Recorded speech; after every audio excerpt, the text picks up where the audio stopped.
আজকের এই ভিডিওতে দেখাবো ডেস্কটপ আইকন পরিচালনা করার জন্য কিছু সহজ ধাপ।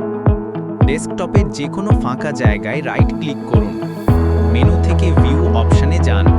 সেখান থেকে আপনার পছন্দ অনুযায়ী লার্জ আইকনস, মিডিয়াম আইকনস বা স্মল আইকনস বেছে নিন। দ্রুত টিপস, আপনি কি কিবোর্ডের কন্ট্রোল কি চেপে ধরে মাউসের স্ক্রল হুইল ঘুরিয়েও আইকনগুলো সহজেই ছোট বড় করতে পারেন? আইকন সাজাতে ডেস্কটপের ফাঁকা জায়গায় রাইট ক্লিক করুন, মেনু থেকে সর্ট বাই অপশনে যান। আপনার পছন্দ অনুযায়ী নেম, সাইজ, আইটেম টাইপ বা ডেট মডিফাইড নির্বাচন করে আইকনগুলো সাজিয়ে নিন। আপনি যদি চান আইকনগুলো সবসময় একটি নির্দিষ্ট ক্রমে সাজানো থাকুক, তাহলে ভিউ মেনু থেকে অটো অ্যারেঞ্জ আইকনস অপশনটি চালু করে দেন।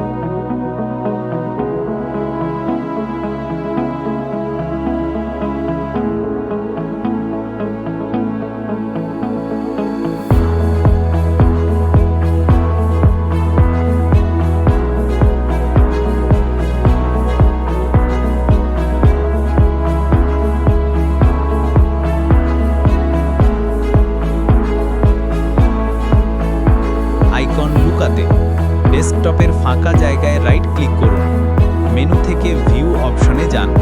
সেখান থেকে শো ডেস্কটপ আইকনস অপশনটির পাশ থেকে টিক চিহ্নটি তুলে দিন। আপনার ডেস্কটপে সব আইকন লুকিয়ে যাবে। আইকনগুলো আবার ফিরিয়ে আনতে চাইলে একইভাবে শো ডেস্কটপ আইকনস অপশনে আবার টিক চিহ্ন দিন।